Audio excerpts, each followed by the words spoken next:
The roar of the engines filled the cockpit as Ruthie II, a B-17 flying fortress, thundered through the early morning skies over the North Sea. Inside the cramped flight deck, Second Lieutenant John Morgan sat rigid at the co-pilot's seat, eyes forward, fingers tightening slightly around the yoke. He could feel the vibration of the aircraft in his bones, could hear the distant rustle of movement and murmurs from the crew behind them. Everything was routine, yet the weight of tension pressed down on them like the heavy gray clouds streaking past outside.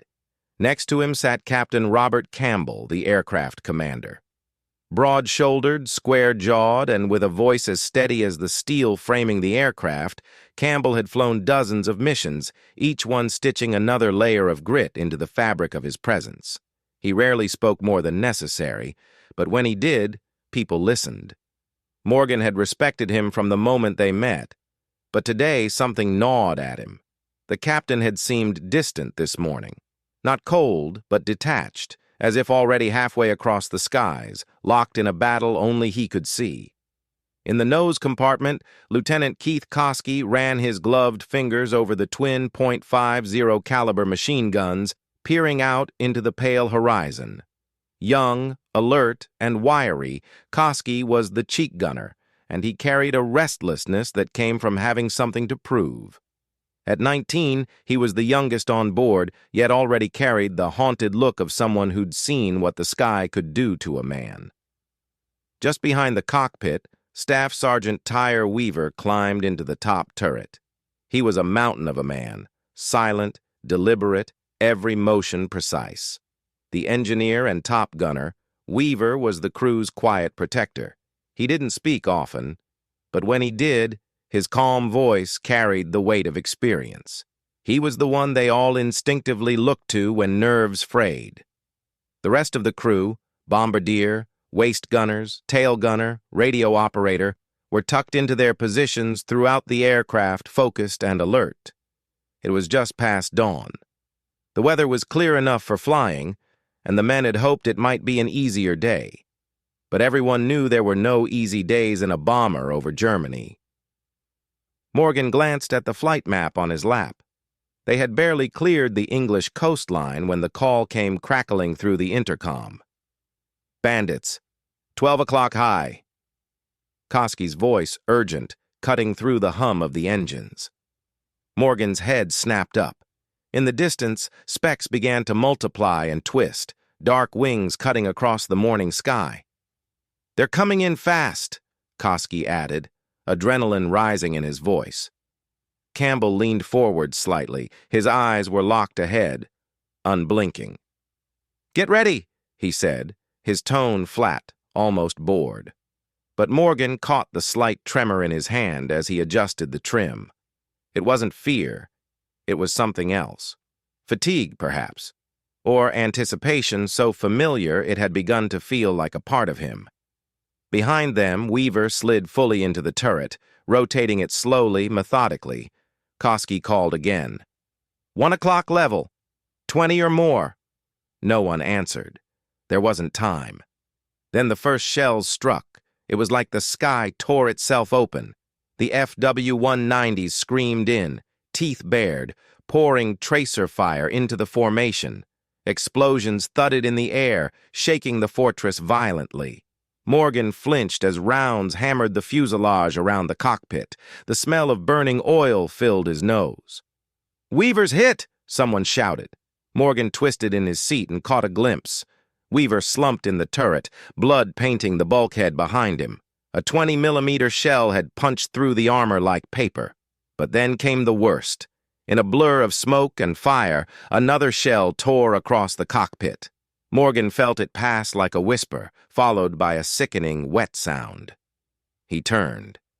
Campbell jerked in his seat, then slumped forward, blood oozing from a wound to his head. "Captain!" Morgan shouted, instinct taking over. He grabbed the yoke as the plane shuddered. The fortress lurched left, dipping out of formation. Morgan fought the controls, heart pounding, brain screaming. He shouted for help over the intercom, but the static hissed in return. He turned to his captain again, expecting lifelessness. But something was wrong. Campbell stirred. Slowly, impossibly, he sat upright. Blood trickled down the side of his face, eyes unfocused. Then, without a word, his hands found the controls and yanked the yoke violently to the right. "What are you doing?" Morgan cried. "We're losing the formation! Bob!" There was no reply. Campbell stared ahead, silent, his hands white-knuckled on the controls. "Bob, keep it steady. Stay with the group. We're dead if we're on our own." Nothing. His face was blank, movements robotic. Morgan felt a cold wave of dread run down his spine. Outside, more German fighters sliced through the formation.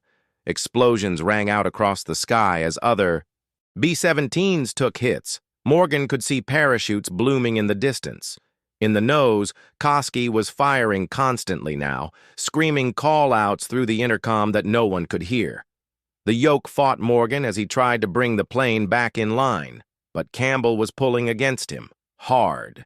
His strength hadn't faded, he was still flying, and he was taking them straight into hell. Morgan clenched his jaw. His hands trembled. They couldn't survive alone, not with half the crew bleeding and the plane breaking apart. He looked at his captain again, a man he respected, a man who was now a liability, a man whose mind might be slipping right in front of him. And yet, Morgan hesitated. Something in Campbell's stare was distant, but determined, as if, even in the fog of injury, he still thought he was saving the crew. Morgan reached for the yoke again, this time not to guide, but to take, not knowing yet that what would follow wouldn't just be a battle in the skies above Germany. It would be a fight for control, a fight for survival, and a fight between two men who'd once trusted each other with their lives. And it was just beginning. The fortress groaned under its own weight as the two pilots struggled with the controls, the sky outside a whirlwind of fire, smoke, and screaming engines. Inside the cockpit, the air was thick with the acrid stench of cordite and oil, but John Morgan barely noticed. His entire world had narrowed to the yoke between his hands and the man beside him, the bleeding, unresponsive shell of Captain Robert Campbell. Campbell's hands moved with surprising force, jerking the plane left again, almost into the path of another B-17 trying to hold its own in the chaos. Morgan braced his boots against the floor and leaned his body weight into the yoke. His heart thudded in his chest, not just from the enemy fire, but from the growing realization that the man he had trusted most was now the greatest threat to the survival of the Ruthie II. Campbell's mouth hung slightly open, his eyes flickering, unfocused. Blood oozed from the gash across his temple, dark and thick, but his grip on the controls remained iron. He didn't speak, he didn't blink.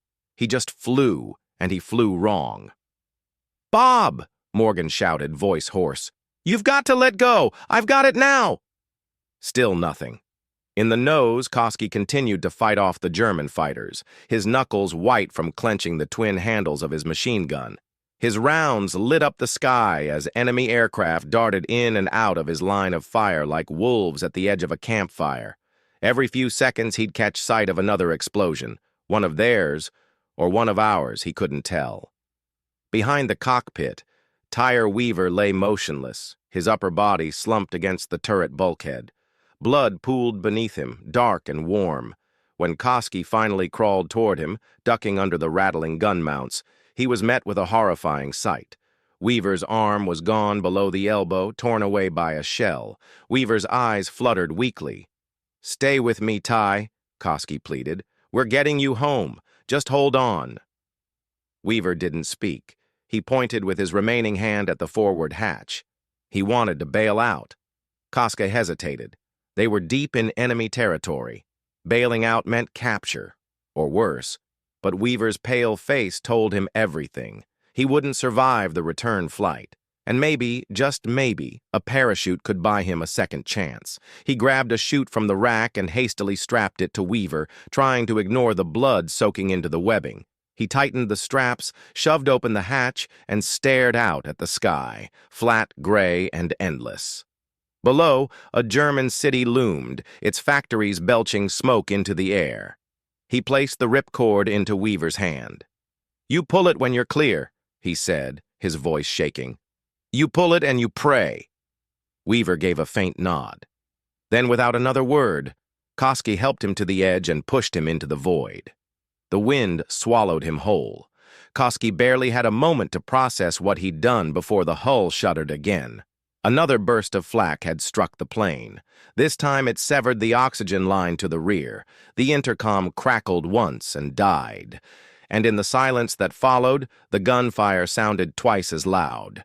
In the cockpit, Morgan was still locked in a battle, but not with the enemy outside. With the man beside him. Campbell suddenly twisted the yoke again, nearly sending the Ruthie II into a dive. Morgan lunged across the cockpit and grabbed his arm. "Let go!" he shouted. "You're gonna get us killed!" Campbell snarled and swung his fist with surprising speed. The punch caught Morgan in the cheek and sent his head snapping to the side. The cockpit reeled. Morgan saw stars. Another blow followed, this one to the ribs. Morgan gasped. "Robert, stop!" But Campbell kept swinging, driven by something primal. He wasn't flying the plane anymore. He was fighting a war inside his own mind. A war that had nothing to do with the Germans outside. Morgan ducked a punch and grabbed Campbell's oxygen mask, ready to rip it away and end the struggle once and for all. But his fingers froze. If he tore the mask off, Campbell might pass out. He might die. And Morgan still didn't know who else on the crew was alive, or if any of them could help. He hesitated too long. Campbell struck again. Morgan's lips split open, the taste of iron flooding his mouth. But through the pain, he realized something. Campbell's blows were weakening. His strength was failing. Morgan moved fast. He grabbed Campbell's wrists and pinned them against the console. The captain thrashed, but Morgan held on. Blood smeared their uniforms. Sweat poured down their faces. But finally, Campbell sagged in his seat, too exhausted to fight. Morgan didn't release the controls. He couldn't. Not now. He straightened the fortress, leveling out and slowly guiding it back toward the frayed edge of the formation. Outside, the black puffs of flak were already blooming on the horizon, markers of the bombing run still ahead. The battle wasn't over, not by a long shot. Flak blossomed ahead in inky bursts, each one a rolling gamble of steel and fire. John Morgan gripped the yoke with blistered palms, sweat stinging his eyes as Ruthie II bucked through the storm of anti-aircraft fire. The plane vibrated with every shockwave, each detonation slamming through the airframe like a hammer against bone.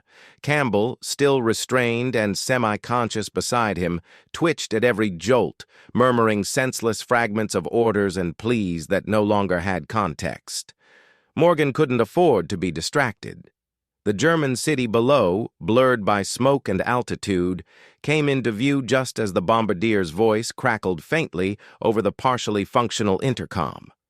The system had been destroyed for most of the plane, but something still connected them here in the front. "I don't have full control, but I'm dropping anyway." The bomb bay doors opened with a groan, and seconds later, the aircraft lurched skyward as the payload fell away. Morgan didn't see the target. He only felt the release, like a sigh from the battered machine that had somehow stayed airborne through an impossible gauntlet. "Bombs away," the bombardier confirmed, his voice edged with disbelief. It should have been over. But instead, the sky screamed again. Out of the clouds, a final wave of Messerschmitts appeared, diving in reckless defiance of their own flak bursts. Morgan watched as tracer rounds stitched their way across the heavens. One of them found Ruthie II. The starboard wing jerked violently as rounds punctured a fuel tank. Smoke poured out, trailing behind them like a wound made visible. The engines held, barely, but the smell of burning fuel filled the cockpit. Morgan couldn't tell if they were leaking faster than they were flying. The enemy fighters made one last pass, strafing from the rear. No gunfire responded. Morgan's heart sank. Had they all bailed? Were they dead? He didn't know. All he had was the silence behind him and the image of Weaver tumbling through the sky. Just as he reached for the emergency beacon, a sharp voice cut through the radio. "This is Koski. Nose gunner still with you? Ball turret 2? Everyone else?" "Unknown." Morgan exhaled. Not alone. He eased the B-17 into a gentle bank, away from the city, away from the flak, and toward the cold gray haze of the English Channel. For a moment, there was no sound but the groaning of metal and the whine of injured engines. The return flight stretched into eternity. The fortress limped across the sky like a dying animal, the formation long since scattered. They were a solitary silhouette in hostile airspace, bruised and burning, but unbroken. Campbell stirred again. Morgan turned, wary. "You still with me?" There was no response, but Campbell's eyes opened. They were glassy, unfocused, but not vacant. His lips moved, forming barely audible words. "Did we make the drop?" Morgan hesitated, then nodded. "Yeah, we got it done." Campbell's eyes drifted shut again. Koski, now having abandoned the nose gun, crawled into the cockpit, stunned by the blood smeared across both pilots. He took in the scene, the mangled headset wires, the broken gauges, and the shattered glass. "We're still flying?" he asked, almost in awe. "Barely," Morgan muttered. "Help me get him out of the seat. I need room to land." Together they worked to lift Campbell. The captain resisted weakly, but his strength had left him. With delicate effort, they moved him to the floor and wedged him securely between the seats, making sure his oxygen mask stayed in place. The man had fought with fury and conviction, and even now, Morgan couldn't help but feel the same sense of loyalty to him that had defined their friendship. Hours later, the southern coast of England appeared on the horizon like salvation itself. The airstrip at RAF Horsham St. Faith was alerted by emergency beacon and prepared for a crash landing. Morgan lined up with the runway. His body was shaking with exhaustion, his eyes swollen shut from the blows he'd taken, his hands trembling as they guided the bomber down. Ruthie II groaned as her landing gear extended, half functioning. The wheels touched down in a screech of rubber and sparks. The plane rattled and rolled before grinding to a halt, smoke trailing from its battered form. Emergency crews rushed out, medics swarming the open hatch. Morgan climbed out last, bloodied, dazed, and too numb to speak. He watched as Campbell was lifted from the deck, his pulse faint, face ghost pale. The medics rushed him away, and Morgan followed only with his eyes. Koski approached, silent for a moment. "They're calling it a miracle," he finally said. "All of us made it, except Weaver." Morgan closed his eyes. He bailed. Over a rail yard, he was picked up, POW now, but alive. Morgan exhaled, slow, controlled, and heavy. That was one more life saved. 2 days later, he learned that Robert Campbell had died from his injuries. The news struck him like a final punch, unexpected, unwelcome, deeply personal. The man who had nearly killed them all had also been trying to save them in his own broken way. John Morgan would later receive the Medal of Honor for his actions that day. But he never spoke of the fight in the cockpit, the fists, the blood, the wild, confused flurry of survival between two men who trusted each other with everything until everything fell apart. He only ever said this: "There's a kind of bond between a pilot and his crew you can't explain. You fight the enemy, you fight fate, and sometimes you even fight each other." But in the end, they brought Ruthie II home, and that, somehow, was enough.